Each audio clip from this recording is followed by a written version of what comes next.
South ఇండియాలోనే అతి తక్కువ ధరలకి రత్నాలనందించే ఏకైక సంస్థ 6JVR. పిఠాపురం పరిస్థితి ఏంటి? మీ అంచనా ఏంటి?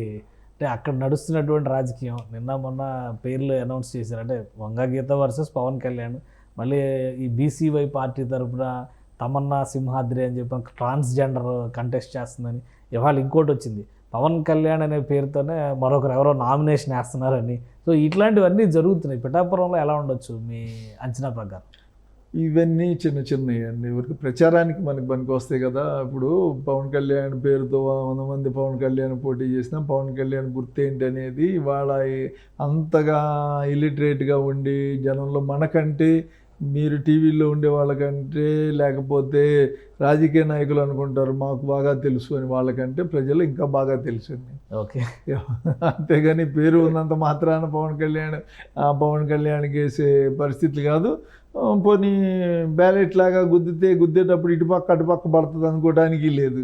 బటన్ నొక్కడు, ఆ బటన్ ఎట్లాగేంటి అనేది కనిపిస్తుంది, తెలిసిద్దండి. అది పెద్ద అవి అంశాలు కాదు. ఇంకో పార్టీ పోటీ చేసినా ఎన్ని ఓట్లు వస్తాయో మన ఆంధ్రప్రదేశ్లో మీరు చూస్తున్నారు. 2 పార్టీ వ్యవస్థ నుంచి 3 పార్టీ వ్యవస్థకు ఆంధ్రప్రదేశ్ వెళ్ళిపోయిందండి. 2009లోనే ఆంధ్రప్రదేశ్, అంటే మన తెలంగాణ తీసేసిన తర్వాత మిగిలిన 13 జిల్లాల్లో 2009 దాకా 4 దాకా మీకు 2 పార్టీ వ్యవస్థ. 2009 నుంచి 3 పార్టీ వ్యవస్థ వచ్చింది. 14లో పవన్ కళ్యాణ్ గారు పోటీ చేయకుండా మద్దతు ఇచ్చారు. మళ్ళీ 19లో ఆయన పోటీ చేస్తే ఏమైంది, మీకు ఆయనకి 6% ఓట్లు వచ్చినాయి. అంటే 3వ పార్టీ ఉంది ఇక్కడ.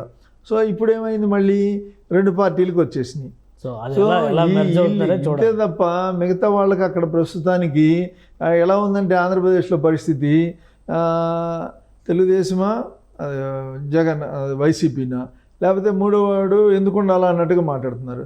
మీడియా ఉందనుకోండి, ఎల్లోనా బ్లూనా అని పెట్టారు. ఆ ఎల్లో మీడియా, లేదా ఏది మాట్లాడినా కూడా అటన్నా మద్దతు ఇస్తా మాట్లాడి ఇటన్నా అంట.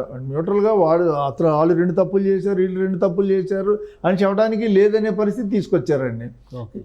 అది చాలా దురదృష్టకరమైన పరిణామాలు ఆంధ్రప్రదేశ్లో నెలకొన్నాయి. కానీ ముద్రగడ పద్మనాభం లాంటి వారు కూడా ఇవాళ మళ్ళీ మాట్లాడారు. పిఠాపురం చుట్టూ రాజకీయం నడుస్తుంది. అసలు ఆంధ్రప్రదేశ్లో 175 నియోజకవర్గాల్లో పిఠాపురం ఒక హాట్ ఇష్యూ లాగా మారిపోతుంది, ఒక హాట్ స్పాట్ లాగా ఉంది అని అనుకోవచ్చా ఇప్పుడు ఈ ఎలక్షన్స్ వరకు? అంటే ఇప్పుడు పవన్ కళ్యాణ్ గారు వచ్చి రాజమండ్రి జైలు దగ్గర మద్దతు ఇవ్వకుండా, పవన్ గారు తెలుగుదేశంతో వెళ్లకుండా, పవన్ కళ్యాణ్ గారు విడిగా ఉండు బీజేపీతో ఉండుంటే సమస్య లేదనుకుని వైసీపీ అనుకుంటుంది కదా. రాష్ట్ర ప్రజలకు కూడా తెలుసు కదా అది. సో ఇప్పుడు సమస్య కంట్లో నలుసు ఎవరు? పవన్ కళ్యాణ్. సో పవన్ కళ్యాణ్ని ఓడిచ్చేస్తే నెక్స్ట్కి ఉండడు కదా. ఇక 2 సార్లు ఓడిపోయిన తర్వాత వ్యక్తిగతంగా సో టార్గెట్ అతని మీదే ఉంటుంది కదా. 2 జరిగిన దానికి జరగబోయేదానికి కూడా ఇతన్ని టార్గెట్ చేయకుండా ప్రత్యర్థులు ఎలా ఊరుకుంటారు? సో వాళ్ళు ఆ కార్యక్రమంలో ఉన్నారు. ముద్రగడ పద్మనాభం గారు ఇప్పుడు మీరు మరి అప్పటికి ఇంకా స్కూల్కి కూడా వెళ్ళి ఉండరు, నాకు కొంత తెలుసు. ఆయన 78లోనే ఎమ్మెల్యేగా వచ్చి ప్రస్థానం, ఆ తర్వాత విజయభాస్కర్ రెడ్డి గారి టైంలో డెఫర్ అయ్యి రాజీనామా చేసి సైకిల్ యాత్ర చేసి మహోన్నత ఉద్యమం నడిపిన వ్యక్తి. ఆ రోజు 94 ఎన్నికలు వచ్చేసేటప్పటికి ఆయన పోటీ చేసిన పత్తిపాడులోనే ఓటమి చెందటం జరిగింది. ఆ తర్వాత ఆయన మళ్ళీ తెలుగుదేశంలో చేరి 99లో ఆయన లోక్సభ సభ్యుడు అవటం, ఆ తర్వాత మళ్ళీ పార్టీలు 2009లో మళ్ళీ కాంగ్రెస్ పిఠాపురంలోనే ఓడిపోయారు. ఆయన తర్వాత ఏం చేశారంటే, ఇక ఈ రాజకీయాలు నాకు నచ్చు, కొంచెం ముక్కుసూటిగా వ్యవహరించే వ్యక్తి కాబట్టి ఈ రాజకీయాలు నాకు సరిపడు, నేను ఓన్లీ ఈ సమాజం కోసం, ఈ కాపు సమాజం కోసం, వీళ్ళ కోసం ఉద్యమం చేస్తాను. 2019 నుంచి ఆయన పూర్తిగా అంతకు ముందు నుంచే మొదలుపెట్టి ఆయన పూర్తిగా అదే కార్యక్రమంలో పనిచేస్తూ ఉన్నారు. ఇప్పుడు ఆయన ఒక రాజకీయ పార్టీలో చేరటం, ఆయన రాజకీయ పార్టీలో చేరేటప్పుడు అంటే మనలాంటి వాళ్ళు ఉన్నది మాట్లాడుకోవాలి తప్ప వేరేది ఎవరో ఫీల్ అవుతారని మనం బాధపడక్కర్లా. ఆయన అంతకుముందు కూడా ఒక లేఖ రాస్తున్నారు, చంద్రశేఖర్ రెడ్డి గారు సపోర్ట్ ఇచ్చారు, చంద్రశేఖర్ రెడ్డి గారు లారీలు పంపించారు, ఆయిల్ కొట్టించారు అని అప్పుడు కొంచెం వివాదం అయింది. అదేంటి మన కమ్యూనిటీకి ఇట్లాగు అని చెప్పేసి. సరే అవన్నీ జరుగుతూ ఉంటాయి. పవన్ కళ్యాణ్ గారు డిఫరెంట్గా ఆయన లేఖలు రాశారు.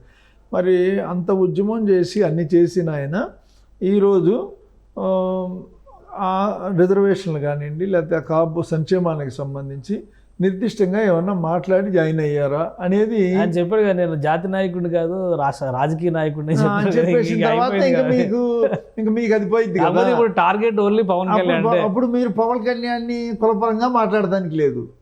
అవును. ఇప్పుడు ఆయన కాపుల్ని తాకట్టు పెడుతున్నాడు అని చెప్పి ఆయన ఎట్లా మాట్లాడతారు?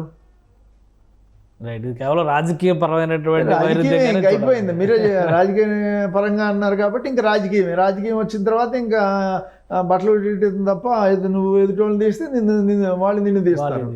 ఇంకా అంతకు మించి వేరేది జరిగేది ఉండదు కదా. Right right, thank you Ravikumar గారు, మీ అభిప్రాయాలు తెలియజేసినందుకు. ఇది ఆంధ్రప్రదేశ్ రాజకీయాల్లో పరిణామాలు శరవేగంగా జరుగుతున్నాయి. ఒకవైపు జాయినింగ్స్, మరొక వైపు ఎమ్మెల్సీ స్థాయి వ్యక్తులు కూడా పార్టీలు మారుతున్నటువంటి పరిస్థితి. అయితే కంట్లో నలుసుగా మారింది పవన్ కళ్యాణ్ మాత్రమే. అటు విజయవాడ వెస్ట్ నియోజకవర్గంలో జరిగినటువంటి రాజకీయం కావచ్చు, పిఠాపురంలో జరుగుతున్నటువంటి రాజకీయం కావచ్చు, వీటన్నిటికీ కూడా సెంటర్ పాయింట్ పవన్ కళ్యాణ్ అవుతున్నారు. ఎందుకంటే పవన్ కళ్యాణ్ని ఈసారి ఓడిస్తే ఇక మీద రాజకీయ భవిష్యత్తు ఉండదనే ఉద్దేశంతోనే వైసీపీ ప్రతి వ్యూహాన్ని అమలు చేసేటువంటి బిజీలో ఉంది అని రవికుమార్ గారు చెప్తున్నారు. ఇది special discussion, keep watching. Suman టీవీలో మీ పర్సనల్ అండ్ బిజినెస్ ప్రమోషన్స్ కోసం కింది నెంబర్కి కాంటాక్ట్ చేయండి.